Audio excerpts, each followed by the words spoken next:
Question 51, it says factorize. So we're going to factorize.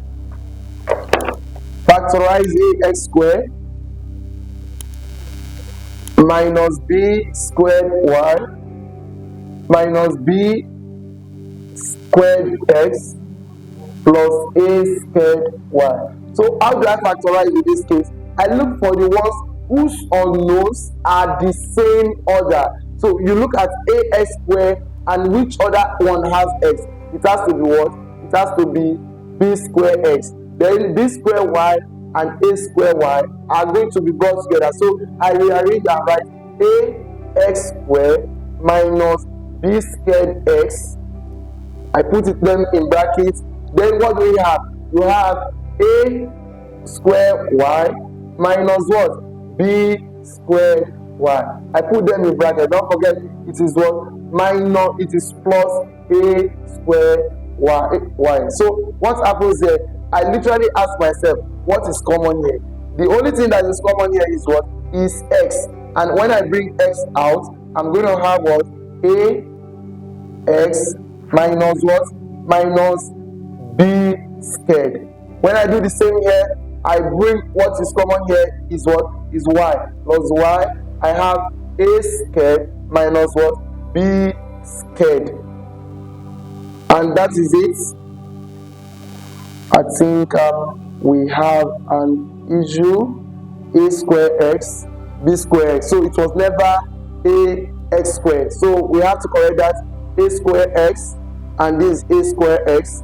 So it was a squared x, and what is common? It is x, and we're going to have what? Just a squared. Yeah, it is fine now. And we say x plus y, they are in bracket. Don't forget, it looks like just our what? Quadratic equation. The two brackets are the same, so we just bring one of them out and the two outside brackets together. X plus y, then what? A squared minus b squared together. However, you know that a squared minus b squared is the difference of two squared, and we can say x plus y, this is going to be what? A plus a minus b, a plus b. So this is the final answer. We look at the option that has to do with that, x plus y, a minus b plus b, and that is option D for that question. Next. Alright, our next question is what? Is question 52, and we're given a graph and we're told to get the what? The equation of the graph above. In this case, it is not something very difficult because we know the graph is having how many curves? It is turning at 2 points, so it's going to be a curve of what? Of third order. So it has to be what? A power of 3. However, when y is 0, what are 3? 3 is what? What is x? X is simply what? 3 and 0. It means that what? We're going to have what? X minus 3, x plus 0. I mean x minus 3, x plus 0. And at this case, you're going to have what? When this happens, at x equals 0, what is my y? Y is 0 and y is also what? Minus 27. And with this combination, we're going to have this correct option here to be what? X raised to power 3 minus 27. X raised to power 3 minus 27 is the correct for that graph. And the next one, okay, so we are on question 53. The equation of the straight line which is parallel to a line with slope minus 4 over 3 is what? We need to look at all these options and see the one which is parallel with the slope of what? Minus 4 over 3. So we have a slope already. We know that for two lines to be parallel to each other, the condition is that what? The slope of the first one, m1, must be equal to what? m2. And we just look at this one. Any of this equation whose slope is equals to minus 4 over 3 is going to be our option. If you look at the first option, it says 3y equals 4x plus 12. And to get the slope, what do? You make y the Taylor formula, and you do this by dividing all through by 3. And when you get that, what do you have? You have y equals 4 over 3 x plus 12 over 3, which is 4. However, the slope is the value in front of x, and this is not 4 over 3. So obviously we are looking forward to something that has a negative number. And without wasting our time, the next option that is very similar to this is what? Option C. And let's see at option C, what do we have? We have 3y equals minus 4x plus 12. And when you divide through by 3, what do you have? You're going to have y equals minus 4 over 3, x plus 4. This is multiplicating to us the coefficient of x, which indicates the slope. And as such, the correct option here is option C. Next question. An open rectangular box is made of wood 2 centimeters thick. If the internal dimensions of the box are 50 centimeters long, 36 centimeters wide, and 20 centimeters deep, the volume of the box is, we just need to know the volume of the box, and as such, what do? We simply get the volume of this rectangle, and you know the volume of the rectangle is what? Length times breadth times height. We've been given the length, the breadth, and the height respectively, and as such we can get our volume. In this case, we're going to say length is 36 centimeters, breadth, or you call it width, is what? Is 20 centimeters, or rather, sorry, length is 50 centimeters, then width is 36 centimeters, and the depth, or you call it height, is what? Is 20 centimeters. And volume is what? Length times breadth times height. We're going to say 50 times 36 times 20, and let's get the value of that. And it's going to be 50 by 36 by 20, and this is just what? 36,000 centimeter cube, and the correct option there is option B. Next question. Alright, we have, what is the locus of the point P, which moves on one side of the straight line xy, so that the angle xpy is always equal to 90 degrees. And locus problems are one of the simple problems you have in mathematics. And let's see how we approach this one this time around.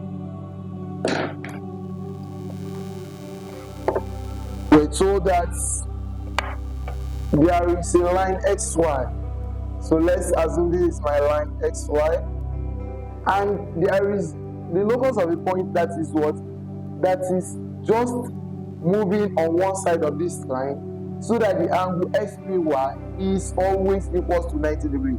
So if you have to just get somewhere that the angle will always be 90 degrees, then xpy, it has to make what? Angle 90 degrees to what? To P, and that has to be something like this, P. And if you look at this, if this is going to happen at all, then it is a what? It is a right angle triangle, and it's a bisector of x, y, x. I repeat, it is a right angle triangle, and it's a bisector of x, y, P. It has to be x, y, x. So, and the correct option there is going to be what? Option B. Alright, so the question 56 says, if n q 4, q is the midpoint, that's the midpoint of the line joining L, which is what? Given as P, minus 2, and N, which is given as Q, P, then we should find the values of P and Q. And what does it mean? Literally, it means that this is my xm, this is my ym, this is my x1, y1, x2, y2. Don't forget the formula. Midpoint xm is x1 plus x2 all by 2, and that implies that my xm, which is 4, equals to x1, which is what? Which is p, plus what is my x2? x2 is what? q, all by 2. And by virtue of this, it means that what? For 8, if I cross multiply, it will be 8 equals to p plus q. I call this equation 1. Let me go to equation 2. And how do I get that? Ym is y1 plus y2 all by 2.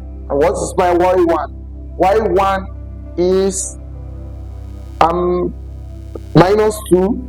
That is, my ym at the beginning is what? Is q. Q equals to y1, which is minus 2, plus what is my y2? P all by 2. And with this, I can cross multiply also and have 2q equals minus 2 plus p. If I bring p to this side, it means that what? 2q minus p equals minus 2. This is my equation 2. I need to solve 1 and 2 simultaneously to get my answer. So solving equation 1, that is this equation, and 2 simultaneously. Then what do I have? I have 2q minus p equals minus 2, p plus q equals to what? Or let me put it this way so that the q can come together. Q plus p equals to what? 8. And what I simply do is to add this together. This by what? Elimination method. And when I do this, this automatically cancels, and I'm going to have what? I'm going to have 3q equals to, if I add this together, it's going to give me 6. It means that q equals to what? 3. Since my q equals to 3, to get p, I go to any of the equation. This time around, let me go to equation 1. Then I have 8 equals to p plus 3. And it means that what? P equals 8 minus 3, which is what? 5. Then my P is 5 and my Q is 3. So if we look at option C, it is the correct option. And next question. Alright, factorize completely. Factorize completely.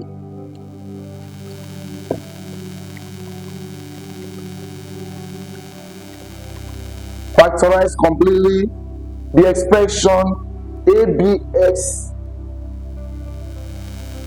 squared plus 6y minus 3ax minus 2byx. And to do this, we simply do what? We simply bring all the terms that has to do with what? AB together. And the terms, I'm just literally separating the y terms together and the x terms together. So all that I do, this one has y, this one has y. Bring them together. This one has x, this one has x. I bring them together. So I'm going to have abx squared minus 3ax, then plus 6y minus 2byx. And that is it. So we ask ourselves, what is common here? The only thing common here is what? Ax in both cases. So I bring out ax, and let me see what I'm going to have when I do this. I'm going to have bx left minus what? Minus 3. And here, the same way, if I look at what is common, it's going to be what? It's going to be, so literally what I'm going to do is to interchange this. So since I've seen this is coming as what? Minus 3, I have to just interchange it. So by interchanging it, I'm not doing anything wrong. I just say this time around, it has to be what? Minus 2byx plus 6y. And with this, we can continue, and let's see what we're going to have. This time around, we ask ourselves, what are the factors? The factors are going to be, you can see 2y is what is common here, and I can bring 2y out and that is minus 2y, and here I'm going to have what? Bx. Then this becomes what? Minus 3. And you can see the two brackets are what? Are just the same. And in that case, I bring the outside brackets together, ax minus 2y and what? Bx minus 3. And these are my factors. So I look at it, bx minus 3, it has to be minus bx minus 3, ax minus 2y. So the correct option is what? Option A. And we go to the next question. Alright, so we go for question 58. This says the fourth term of an AP is what? Is 13. While the 10th term is what? 31. Find the 31st term. And here we go. Don't forget that we say anytime we have an AP, the formula for ETN is what? A plus n minus 1 all multiplied by what? By g. And in this case, the first term, T4, which is given as what? A plus 4 minus 1, which is 3d, it is given to us as what? 13. And the next term, which is what? The 10th term, T10, which is what? A plus 9d, is given as what? As 31. And what do? We just simply solve this simultaneously. This time around, I can use my what? My substitution method. Sorry, elimination method, beg your pardon. And we just subtract. This goes. And this is going to be what? Minus 60 equals to what? Minus 18. And to get this, we divide both sides by minus 6. And what are we left with? B equals to what? Equals to 3. And in this case, it means that I've gotten D. To get A, we can put in any of the equations. So let me put it in the first one. A plus 3, instead of writing D, I put 3 equals 13. And A plus 9 equals 13. And A becomes what? 13 minus 9, which is what? 4. I have my A, I have my what? I have my G. Now I can go ahead to find my 31st term. And this time around, T31 equals what? Equals A plus 30D. And this time around, don't forget our A is what? Our A is 4 plus 30 times 3, which is what? 4 plus 90, which is what? 94. And the correct option here is what? Option C. Next question. Alright, our next question says, if x minus 1 and x plus 1 are both factors of the equation x raised to power 3 plus px raised to power 3 plus qx plus 6. Oh, please do well to change that px raised to power 3 to what? Px squared. So that is going to be a typo, because for every polynomial, the power reduces by 1 subsequently. And I do well to rewrite this question again, and it's going to be x raised to power 3 plus px squared, not px cubed, plus qx plus 6 equals 0. So, and we're told that x minus 1 and x plus 1 are factors. What does it mean? It means if we put 1 into the equation, we're going to get 0, and if we put minus 1 into the equation as well, we're going to get 0. So let's put 1. If x minus 1 is a factor, then it means that what? If I put x equals to 1, it should give me no remainder. That is 1 raised to power 3 plus p into 1 squared plus q into 1 plus 6 must be what? 0. And this is going to be 1 plus p plus q plus 6 equals 0. And it means p plus q equals to what? Minus 7. So I call this my equation 1. As well, if x plus 1 is also what? Is also a factor, it means that what? It means that if I put x equals to what? Minus 1, I should not have any remainder. So I'm going to have minus 1 all raised to power 3. I'm simply putting it into the original equation, plus p into minus 1 squared plus q into minus 1 plus 6 equals 0. And with this, I'm going to have minus 1 plus p minus q plus 6 equals 0. And with this, I'm going to have p minus q equals to what? This is going to be 5, but this time around, if I bring them here, it will be what? Minus 5. So this is my equation 2. I can solve 1 and 2 simultaneously. So I just write equation 1 under this equation 2, and we say p plus q equals minus 7, which is my equation 2. Equation 1 rather. And what do? I simply add them up. When I add this up, this becomes 2p, this cancels this, and I'm going to have what? Minus 12. And it means what? P is minus 6. If P is minus 6, how do I get Q? I can go into any of the equation. Let me go to equation 2. Equation 2 says P minus Q, which is minus 6 minus Q equals to what? Equals to minus 5. With that, I can say, what is my Q? Then Q becomes what? 6 minus 6 plus 5. And this is what? Minus 1. So my P is minus 6 and my Q is minus 1. And that means a correct option for this case is what? Option A. We go to the next question. Question 60. Find the positive value of P if the equation x squared minus 5x plus p is a perfect square. If it's a perfect square, we've done something like this in the previous questions, but let's still take a look at it again.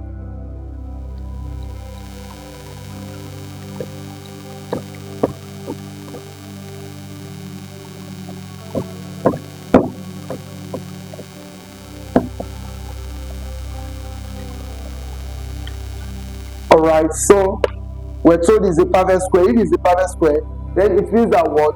Minus 5 all over 2 squared is going to be the value of what? Of P. And this time around is just what? 25 over what? Over 2. Over 4 rather. And that is going to be correct option. And that is option B. Our next question. Alright, our next question is this, and it just gave out for clarity purpose. I will quickly put down the question one more time. And it says find x comma y if we have x equals 1, 2, 0, 3, and y equals 2, 1, 4, 3. This time around, how do we go about it? If you see this kind of problem, the way it is, it means what? Find the determinants of this 2 by 2 matrix. So we are literally finding the determinants of this 2 by 2 matrix. And how do we do that? We multiply these diagonals and we subtract it from the multiplication of this diagonal. And we do the same for this, we subtract from this. So it's going to be what? It's going to be 3 times 1 for x. It is simply what? 3 times 1 minus 0 times 2. And this is going to be 3 minus 0, and obviously it is what? 3. For y, it's going to be 3 times 2 minus 4 times 1. And in this case, it is 6 minus 4, which is what? 2. So it's going to be 3, 2. And the correct option there is option D. Our next question. Our next question is this, and we have a triangle as well as a cyclic quadrilateral in a circle, and we are to determine the value of x. We can see that in this figure. Let me quickly draw that, and we have a circle. And we have a triangle.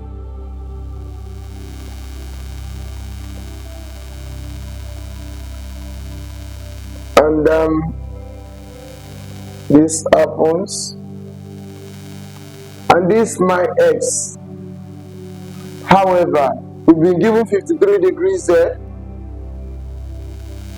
and we've been given 81 degrees here. And if I may ask a question, in this triangle, can I get this side? Obviously, the answer is what? Is yes, because I know that what? The angle in a triangle is what? 180 degrees. So if I have two of them, I just say this side is going to be what? 180 minus 81 minus 53. And let's see what we're going to get from that. 180 minus 81 minus 53. And this is going to be what? 46 degrees. So if this side is 46 degrees, now take a look at this and this side. We call them what? Opposite angles of cyclic quadrilaterals. And one of our circle geometry theorem, it says that what? Opposite angles of cyclic quadrilaterals are what? Are supplementary. Supplementary means what? They add up to give us 180 degrees. So it means that this 46 plus this x, which are opposite angles of cyclic quadrilateral, must be what? 180 degrees. And as such, my x is going to be what? 180 degrees minus what? 46. And this simply was 180 minus 46. And this is 134 degrees. So the correct option there is option A, which is 134 degrees. Our next question. Alright, in our next question, we're told that there is a triangle XYZ, and angle X is 44 degrees, and Y is 112 degrees. Calculate the acute angle between what? Between X and Y.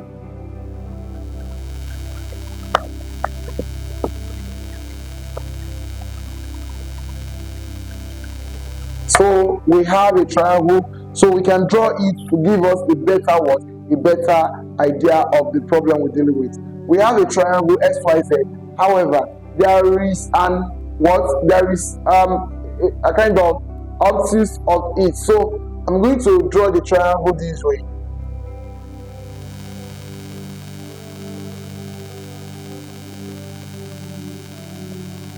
And this justice. So this is the 112 degrees. 112 degrees. And maybe this has to be the what? The 44 degrees. And we can now call it what? We can call it XYZ. However, do not forget that what? Angle X is what? Is 44 degrees. So this is going to be my X, and angle Y is 112. So this is my Y, and this angle Z. So the question is just asking us for what?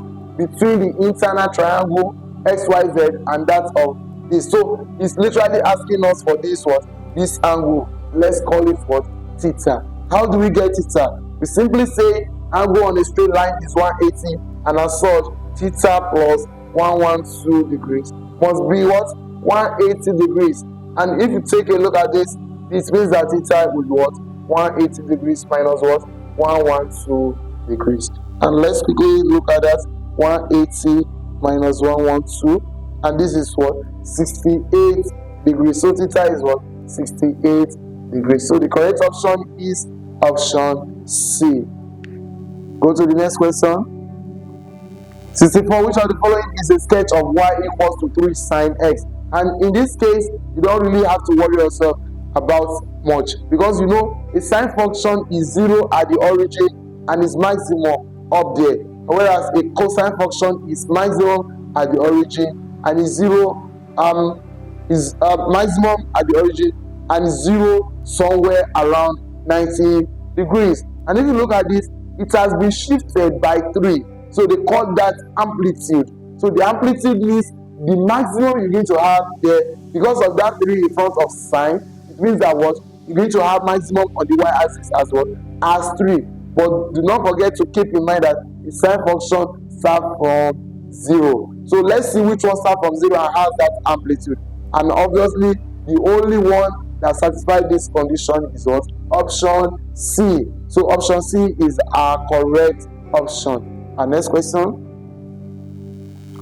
The derivative of cosec x is what? So we have to look for the derivative of what? Cosec x. So this is a differential calculus problem and shouldn't be a big deal. So let's take a look at how this can be solved. So we have, let's call a function of x as what? Cosec x. And cosec x will be what? Cosec x, don't forget, cosec means what? 1 over sine x. That's the meaning of cosec. And here we're going to deal with this. To get the derivative of this, we're going to use what? Product rule. And in product rule, you say, you literally call this upper one what? U, and the one down, which is the denominator, as v. And what does it say? It says my f prime of x, which is my derivative, is going to be given as v, the u, the x, minus u, the v, the x, all by what? V squared. And if we apply this, we're going to get the result. Let's see how it goes. So v here means what? V is what? Sine x. So I write sine x into bracket. What is my du x? If I differentiate 1, it's a constant. Automatically it becomes what? 0 minus, what is my u? Which is what? 1. What is the differential of sine x? Which is what? Cos x. Cos x. Cos all by v squared, which is what? Sine squared x. And that's it. And then we go, this is going to be what? 0 minus cos x all over sine what? Squared x. And what is sine squared x? Okay, let's now forget the 0 and we say it's going to be minus cos x all over sine x multiplied by 1 over sine x. And you could still remember from your basic trigonometry that sine over cos is what? Is tan. However, cos over tan over sine becomes what? Cot, which you also call cotangent. So this is going to be minus of cos because it is cos over sine. If it were to be sine over cos, you'd have just left it as what? Tan. Because it is a reverse case, we call it what? Cotangent. Minus cot. Now I ask again, what is 1 over sine x? If you've forgotten, remember the genesis of the problem. We said cosec x means what? 1 over sine x. So it's going to be minus cot x cosec x, and that is going to be my what? My f prime, which is my derivative. In this case, the only option that satisfies that is option B is the one that satisfies that, and we go to the next question. Alright, for what value of x is the tangent to the circle y equals x squared minus 4x plus 3 parallel to the x-axis? So we're looking for the value of x.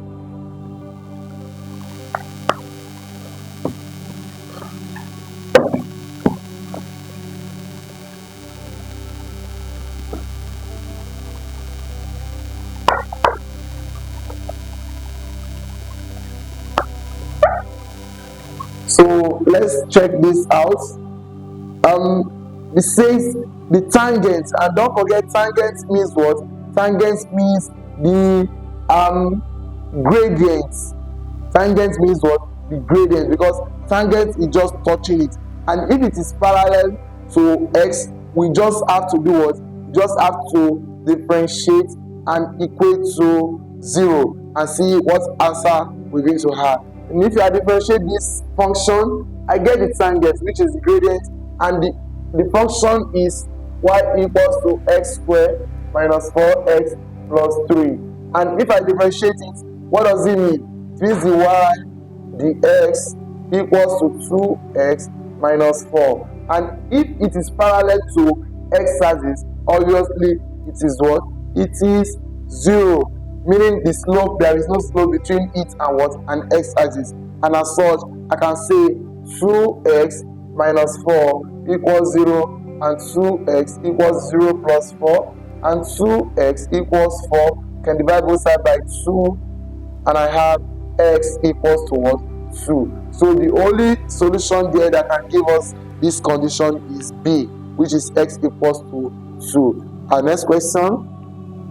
Two variables x and y are such that the y dx is equals to what? 4x minus 3, and y equals to 5 when x equals to 2. Find y in terms of x. So this is a differential problem that we can relate down to what? To integral problem. So let's see how we're going to deal with this squarely.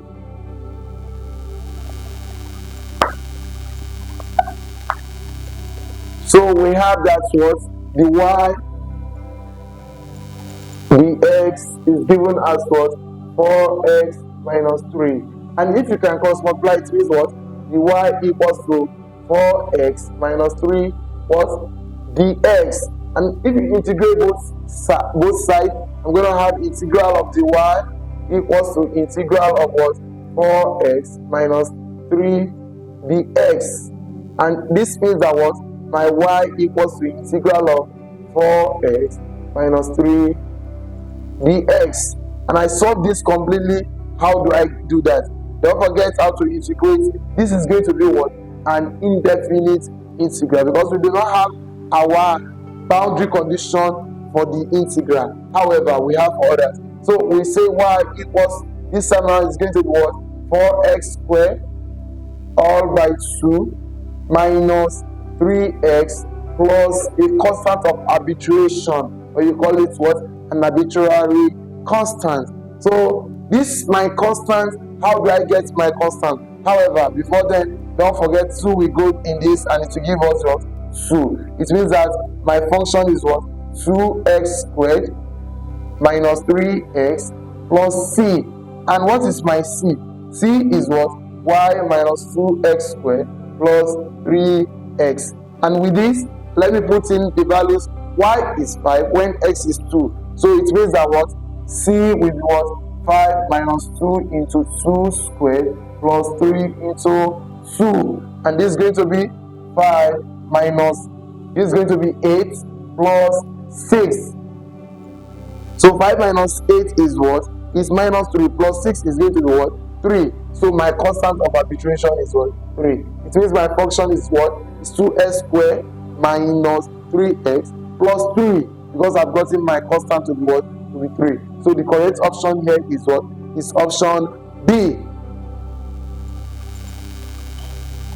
Alright, our next question, it says, find the area bounded by the curve y equals to 3x squared minus 2x plus 1. The ordinate x equals to 1 and x equals to 3, and the x-axis. So this another integral problem, and it's also very easy, not too hard, not too hard.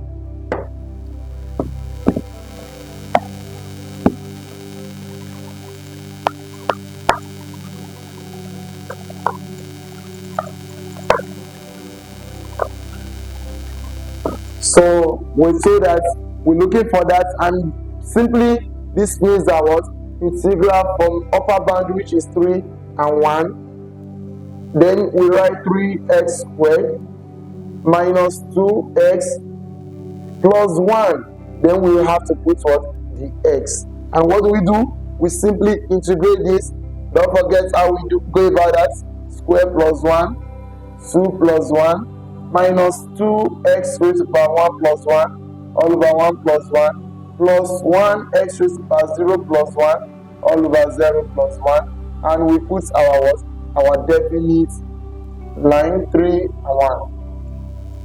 So what does it mean? It means this is going to be 3, this is going to cancel this is going to be cancel, this is going to cancel themselves, and you're going to have x raised to the power 3 minus x squared plus x.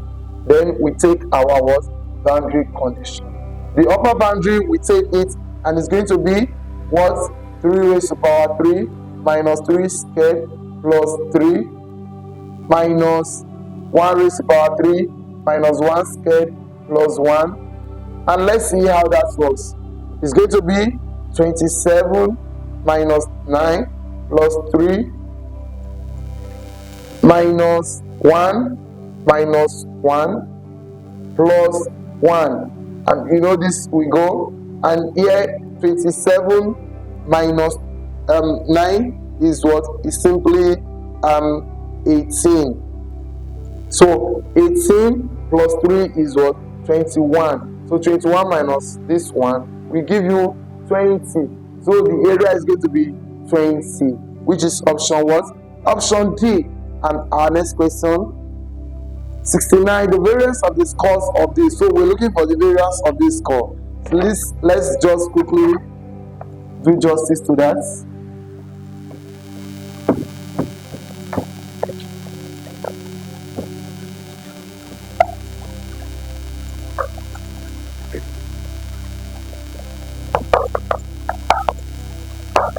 Don't forget the formula for variance. Variance is simply, which is what? Which is x minus xi minus your mean, all squared, and the summation of it all over what? All over your n.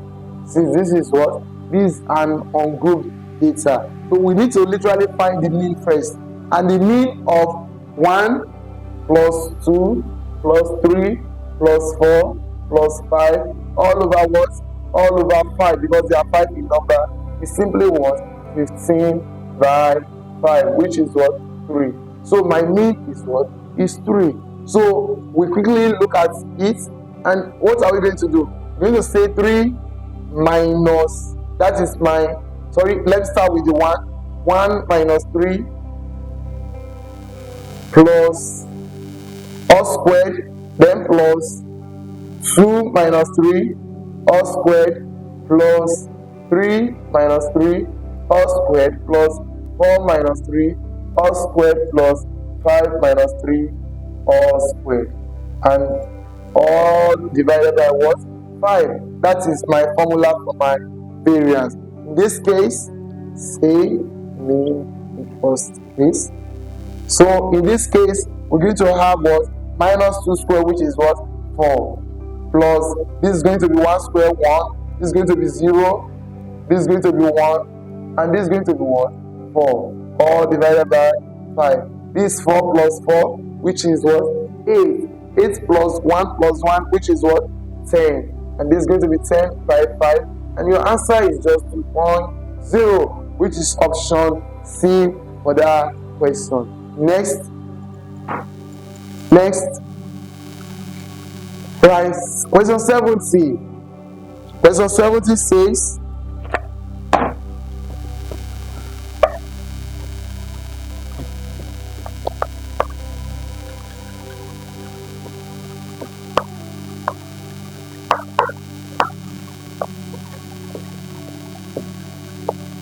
alright, question 70 says, if 1p03 in base 4 is what? 115 in base 10. Let's find the value of p. 1p03 in what? Base 4 is the same thing as what? 115 in base 10. I don't need to convert the base 10 number, because we literally know that every number that whose base is not put there is already in what? Base 10. So I need to convert this into base 10. Don't forget how we go about it. 0, 1, 2, 3. So I'm going to say 1 multiplied by 4 raised to power 3 plus p multiplied by 4 raised to power 2 plus 0 multiplied by 4 raised to power 1 plus 3 multiplied by what? 4 raised to power 0 is equals to 115. And everything is already what? Everything is in base 10. How do we go next?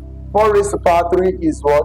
Is 16 times 4, which is what? 64, plus this is 16p, plus this is automatically 0, plus 3 equals to 115. And it means that what? 16p equals to what? 115 minus 64 minus 3. And this is going to be 115 minus 67. 115 minus 67 is what? 48. 16p equals 48. To get p, I divide both sides by 16. Divide both sides by 16. And what does it give? It gives what? 3. meaning my P is what? 3, which is option D. So we go to the next question. So let's look at question 71. It says evaluate 64.764 squared minus 35.236 squared. Correct to 3 significant clause. So the examiner is not expecting you to press this directly on the calculator and bring in out your answer. However, it's an objective question. If you have an access to a calculator, it's not a crime. So we're going to do this by using the difference of 2 squared. So by difference of 2 squared, we're going to say 64.764 minus 35.236, that's the negative difference, then multiplied by 64.764 plus 35.236, that is the positive difference. And when we press this on our calculator, it's going to give us 64.764 minus 35.236, and this is going to be just 29.528. Then multiply by, let's see the positive difference, 64.764 plus 35.236, and this is what? 100. So by that, we're going to see it means that what? We can shift this 1 2. That is just what? 2952.8. However, the question says to what? 3 significant figure. Don't forget, significant figure means numbers that are not 0 from the beginning. So 1, 2, 3. So since this one is less than 5, so we just say 2950. So our answer is going to be 2950, and that is option B. That's option B. The next question says, find the value of 0.006 raised to the power 3 plus 0.004 raised to the power 3, all in standard form. And this is not going to be a problem. We simply do what? We simply can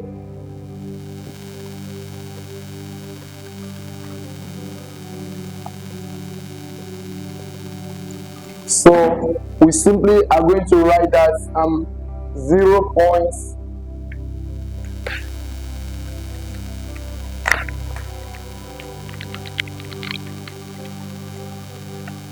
So 0.006 to the power of 3 plus 0.004 to the power of what?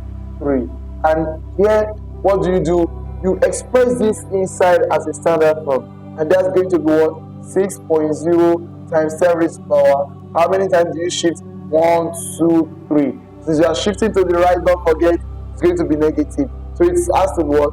Minus 3 or raised to the power 3. Plus, we shift this again to be 4.0 times 10 raised to the power. How many times? 1, 2, 3. Also, minus 3 all raised to the power 3. That's the first thing. Here the bracket, the power opens the bracket, and it gives me 6 raised to the power 3 by 10 raised to the power minus 9 plus this one becomes 4 raised to the power 3 by what? 10 raised to the power minus 9. So the power literally affects both 6 and 10 raised to the power minus 3.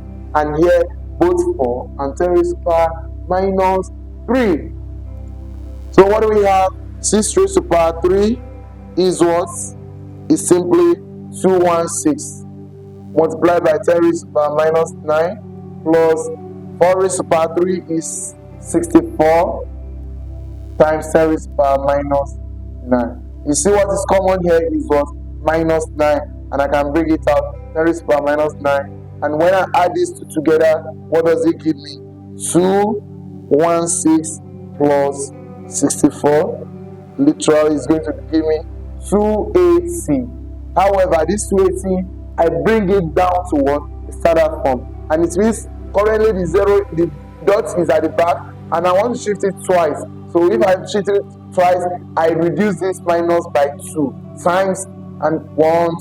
So it's going to be 2.8 times 10 raised to the power minus 7. And this is what my correct answer, which is option C. Next question. Alright, next question says, given that log 2a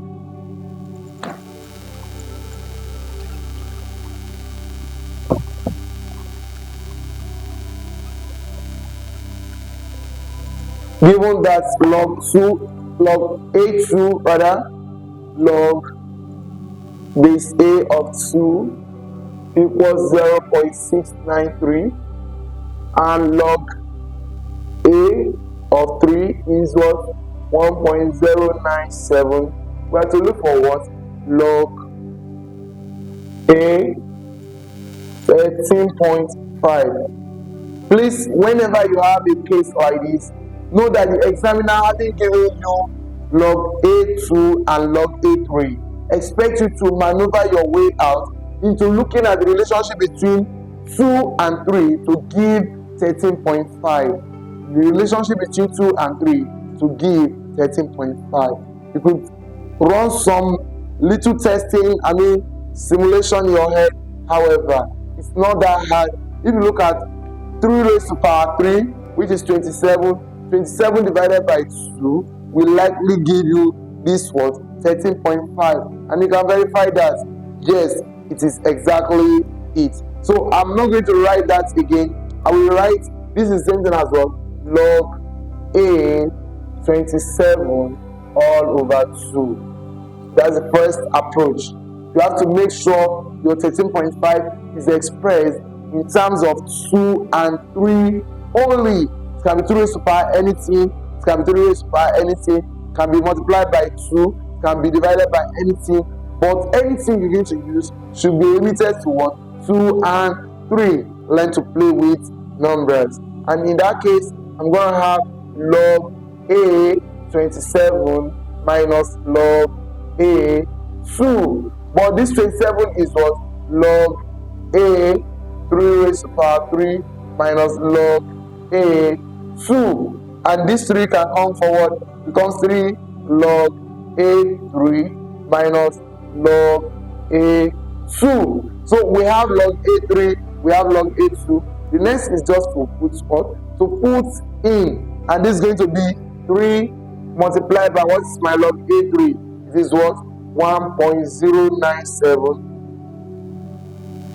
minus log a2 is what? 0.693. And in this case, it's going to be, let's multiply the first one, 3 multiplied by 1.097. And this is what? 3.291 minus 0.693. And when we subtract minus 0.693, and obviously we're going to get our answer, which is simply what? 2.598. And that is going to be option C. Next question. Alright, our next question is still on logarithm, but this time around very similar to what we've done, is only that we're not given a definite value for our expression. Let's see how that is done again. So simplify log 296 minus 2 log 2, 6.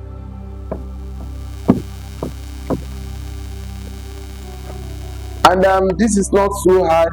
We simply do what? We simply look at this and say log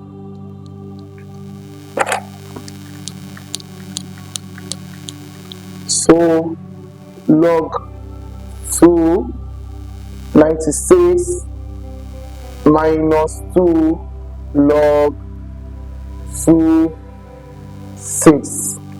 And you ask yourself, this very 96 can be divided by what? By 6, obviously. So 96 divided by 6 is what? 16. So I'm going to rewrite 96 as what? As log 2 16 multiplied by 6, then minus 2 log 2 6. And here what happens? I have log 2 16 plus, because when it is multiplication I change it to plus, law of logarithm, log 2 6 minus what? 2 log 2 6. You can see this and this can come together here. I'm going to have log 2 16 is what? 2 raised to power what? 2 raised to power 4, and plus this is going to be what? Rather minus, because I will just subtract one of these to it. I just have what? Log 2 6. Are we together? And this is going to be what? 4 log 2 2, because this 4 will come here and I will be left with log 2 2 minus log 2 6 is what? 3 times 2, and here it is simply what? 1, because log number of any number is 1. So 4 minus, then I break this again.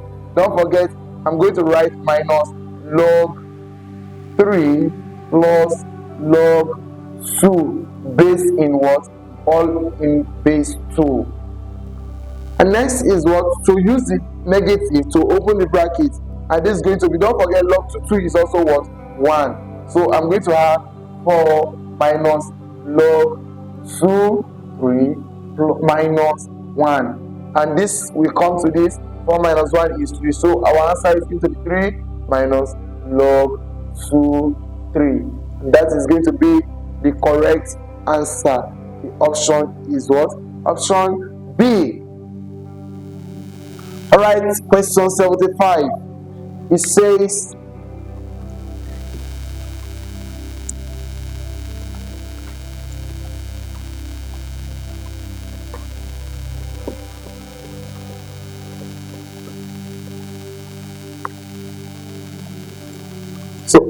question 75 says, if 8 raised to the power of x by 2 equals to 4 to the power of 3 over 4, then we have to look for what? X. And this is not too hard. It's an indicator problem, and we need to bring them to the same base. We know that 8 is what? 2 raised to power 3, and what? 4 is what? 2 raised to power 2. So we literally change them to the same base. 3 over 4 here, then x over 2 here. I have multiplied this out, giving me 2 raised to power 3 x by 2 equals 2 raised to power 6 over 4. And since the bases are the same, we can strike them off. Then we equate the power. It means that what? 3x over 2 equals 6 over 4. And to get this, I multiply both sides by what? 2 over 3. So 3x over 2 multiplied by 2 over 3. That's the reciprocal of the coefficient of x equals to 6 over 4 multiplied by 2 over 3. And this goes, leaving me behind x equals to 2 here, 1, 2 here, 2, 3 here, 1, 3 here, 2. So this is going to be 2 here, 1, 2 here, 2, and it means that what? X equals to 1. So my correct option is what? Option C.